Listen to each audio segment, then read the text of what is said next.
안녕하세요. 똑똑한 노트비의 제임스입니다.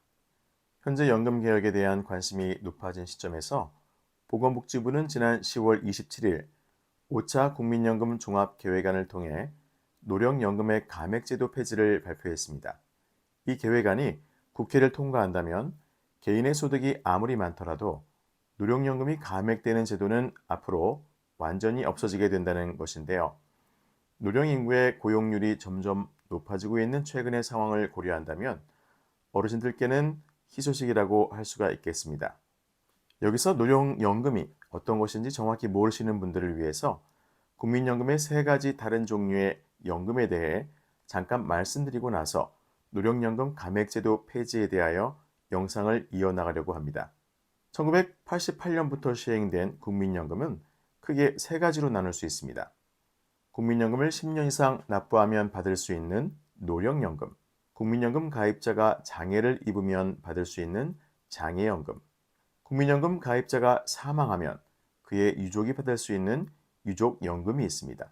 어르신들께서 가장 많이 혼동하시는 노령연금은 국민연금과 같은 말이고 노령연금과 기초연금은 서로 다른 말인 것입니다. 정리하자면 연금제도에 있어서 감액제도는 크게 두 가지로 나누어지는데 첫 번째는 국민연금, 즉 노령연금과 노후의 소득을 연관시킨 노령연금 감액제도가 있으며 두 번째는 국민연금을 포함한 개인의 소득과 재산을 기초연금과 연관시킨 국민연금 연계 감액으로 정리할 수 있습니다.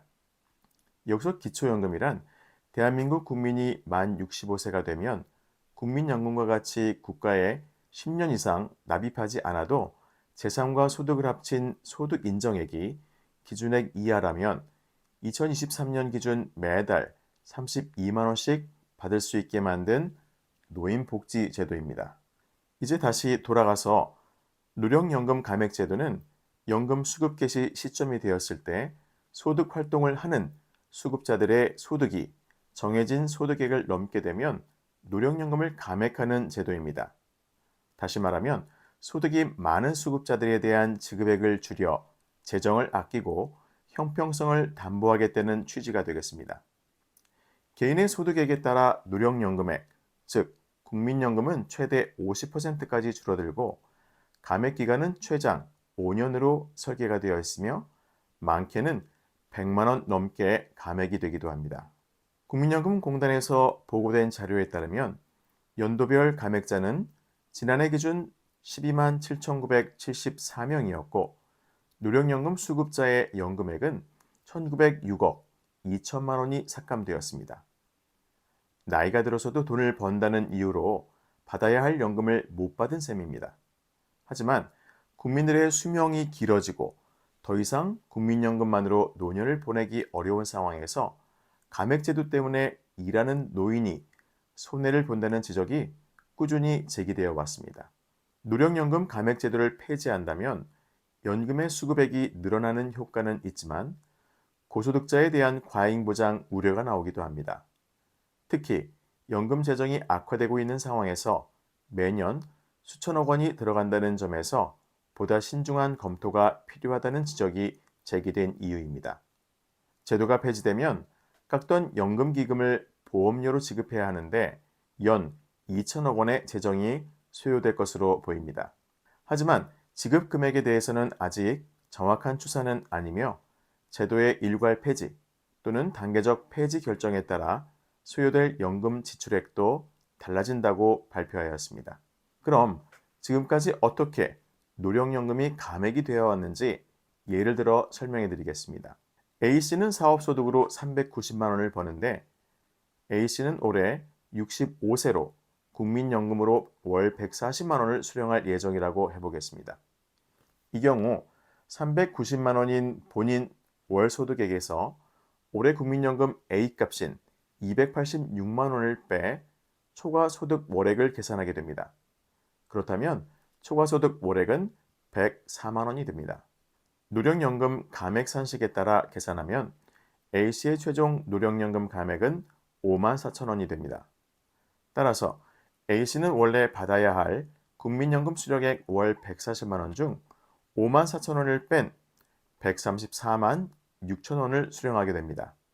내가 힘들게 벌어서 국민연금을 납입했는데 수급액이 국민연금에서 지정한 A값에 따라서 이유 없이 감액되는 것입니다. 그래서 많은 분들은 현재 노령연금 감액제도가 부당하며 고령화된 시대에 맞지 않다는 의견이 팽배합니다. 그래서 이번 노령연금 감액제도 폐지의 목적은 65세 이상 노인분들의 소득이 감액되지 않도록 마음 놓고 일할 수 있도록 하자는 것입니다. 그러면 노령연금 감액제도 폐지에 대한 장단점에 대해서 살펴보겠습니다. 먼저 장점을 말씀드리자면 첫 번째, 고령자들이 일할 수 있는 기회와 동기를 높여줍니다. 두 번째, 연금 수급자의 소득과 삶의 질을 향상시킵니다. 세 번째, 연금 수급 개시 시점에 따른 형평성 문제를 해결합니다. 그러면 반대로 단점과 그에 대한 해법도 한번 살펴보겠습니다. 첫 번째, 연금 재정에 부담을 줄 수 있다는 것입니다.